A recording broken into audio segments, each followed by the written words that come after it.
अरविंद केजरीवाल ने कबूला कि जल्दबाजी में दिया उन्होंने इस्तीफा। इस बात का उन्होंने अफसोस भी जाहिर किया। उनके इस बयान के बाद विरोधी दलों ने अपना मोर्चा खोल दिया है। दिल्ली में चुनावी दंगल खत्म होते होते केजरीवाल का एक ऐसा बयान सामने आया है जो उनकी खुद की सियासत और फैसले लेने के तरीके पर सवाल खड़े कर देता है। केजरीवाल ने 49 दिन की सरकार को गिराने का फैसला करने में 49 मिनट का भी समय नहीं लिया, लेकिन इस पर खुलेआम अफसोस जाहिर करने में उन्हें 2 महीने का वक्त लग गया। कैमरों पर बड़े बड़े बयान देने वाले केजरीवाल का अफसोस एक अंग्रेजी अखबार के जरिए छपे हुए लफ्जों में सामने आया। उन्होंने इंटरव्यू में कहा, हमें जोश में आकर इस्तीफा नहीं देना चाहिए था। सैद्धांतिक रूप से इस्तीफा देने पर अफसोस नहीं है, लेकिन फैसला उसी रात नहीं करना चाहिए था जब कांग्रेस और बीजेपी ने जन लोकपाल बिल का रास्ता रोका था।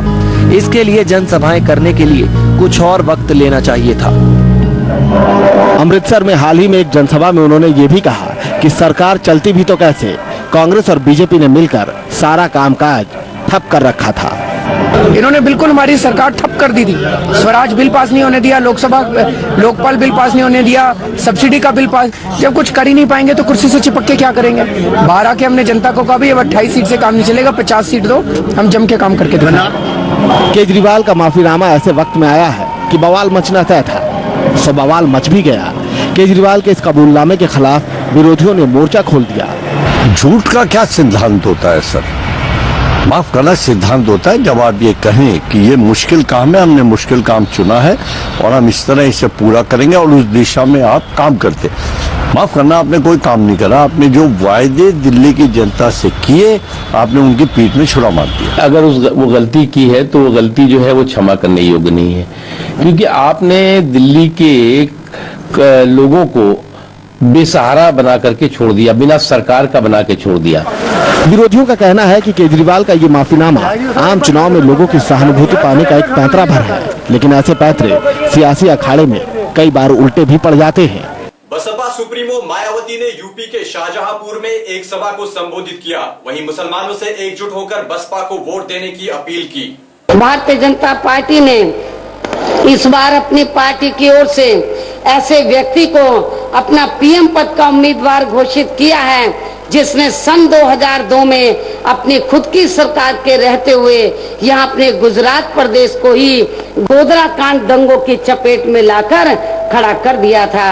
और यदि अब इस किस्म का व्यक्ति किन्हीं कारणवश गलती से भी अपने देश का पीएम बन जाता है तो फिर ऐसे व्यक्ति के रहते हुए यहाँ अपना पूरा देश कभी भी सांप्रदायिक दंगों की चपेट में आकर तबाह व बर्बाद हो सकता है। ओडिशा के बालासोर में सोनिया गांधी ने लोगों को संबोधित किया और बीजेडी सरकार पर निशाना साधते हुए कहा कि राज्य सरकार ने आदिवासियों का हक छीना है।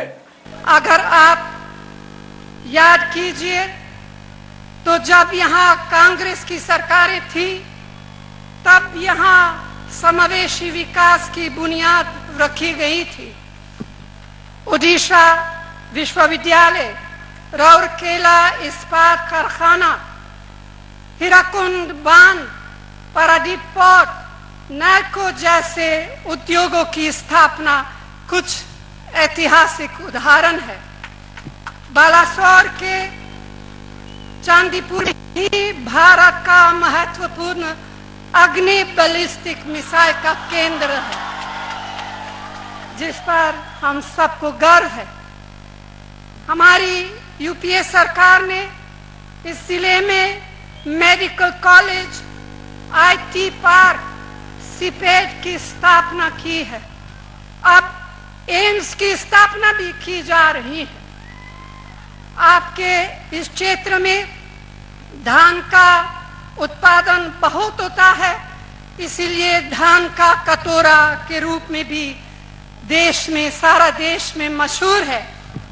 हमें अब सबके और किसानों के खून पसीने की मेहनत का एहसास है, इसीलिए हमने अन्य सुविधाओं के साथ ही आपकी उपज का एमएसपी भी खूब बढ़ाया है। पंजाब के मुख्यमंत्री ने एक विवादित बयान दिया है। जालंधर में प्रकाश सिंह बादल ने चुनाव प्रचार के दौरान लोगों से वोट के साथ साथ नोट भी देने की अपील की। पंजाब के सीएम के एक बयान ने सियासी भूचाल ला दिया है। प्रकाश सिंह बादल ने एक बैठक के दौरान लोगों से पैसे देने की बात कही है। जो कि सीधे तौर पर चुनाव आचार संहिता का उल्लंघन है। हुआ यूं कि बुधवार को पंजाब के मुख्यमंत्री प्रकाश सिंह बादल जालंधर के व्यापारियों से वोट मांगने पहुंचे थे। उसी दौरान वोट के साथ साथ बादल ने लोगों से नोट मांगने की भी बात कह डाली। बात नोट मांगने तक ही नहीं रुकी, बादल साहब बोलते बोलते थोड़ा और बढ़ गए। उन्होंने मोदी सरकार बनाने के एवज में व्यापारियों को टैक्स में छूट देने की बात भी कह डाली। पार्टी ने समझा कि तीनों जी वर्गा बंदा उत्थे जाएगा, अपने पंजाब की आवाज बुलंद करेगा और जाके ये अपना काम करेगा।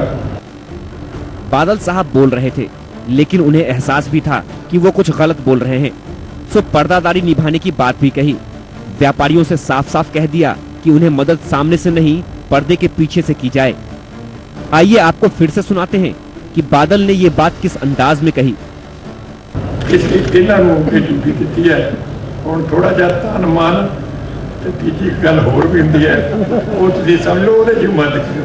बड़ा औखा काम होंदा है, 1 करोड़ रुपया सरकार दिंदे आ, भावें हिसाब च थोड़े विखाउने पैण, ਉਹਦੇ ਤਾਂ ਬਾਹਲੇ ਵਿਖਾ नहीं दिंदे। ऐसे बिना तो गड्डी नहीं चलती, किवें चलूगी ना इलेक्शन चलता है। इसकी मेहरबानी करके वोटां की मदद करो, ना थोड़ा जा ये भी कहते पर्दे नाल दे दो, सामने ना दो। बहरहाल बादल के इस बयान ने एक बार फिर से बखड़ा खड़ा कर दिया है।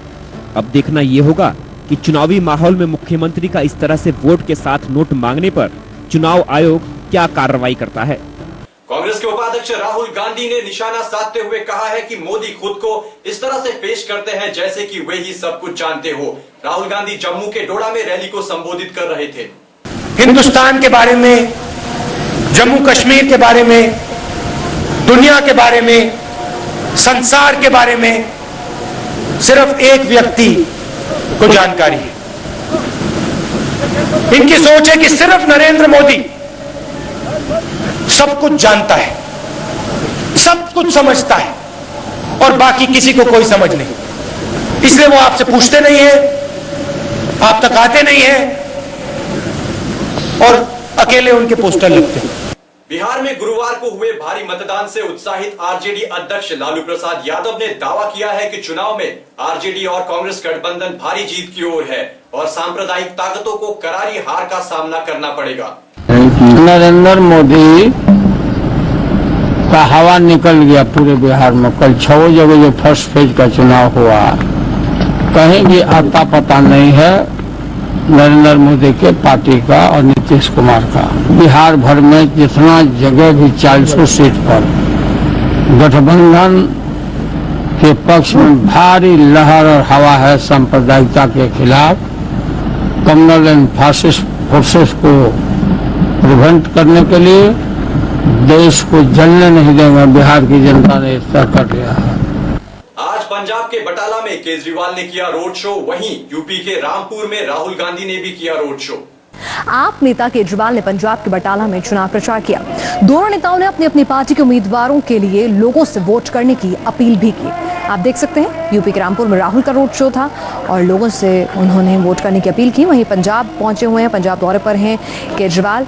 एनआरआईज का काफी अच्छा सपोर्ट मिलता है। 84 के दंगों की जांच की बात केजरीवाल ने उठाई थी, तो ऐसे में सिख समुदाय का भी सपोर्ट मिलने की उम्मीद है, तो इसीलिए वहां पर पहुंचे हुए हैं वो पंजाब और कोशिश कर रहे हैं कि अपनी पार्टी के लिए कुछ जमीन वहां भी तलाश सकें। भारतीय जनता पार्टी ने जसवंत सिंह के बेटे मानवेंद्र सिंह को अपनी राष्ट्रीय कार्यकारिणी से हटा दिया है। मानवेंद्र सिंह राजस्थान में विधायक हैं। 50 वर्षीय मानवेंद्र पर बाड़मेर लोकसभा सीट पर अपने पिता जसवंत सिंह के पक्ष में प्रचार करने का आरोप है। इससे पहले जसवंत सिंह को बाड़मेर लोकसभा सीट से निर्दलीय प्रत्याशी के रूप में पर्चा भरने पर भाजपा ने निष्कासित कर दिया था।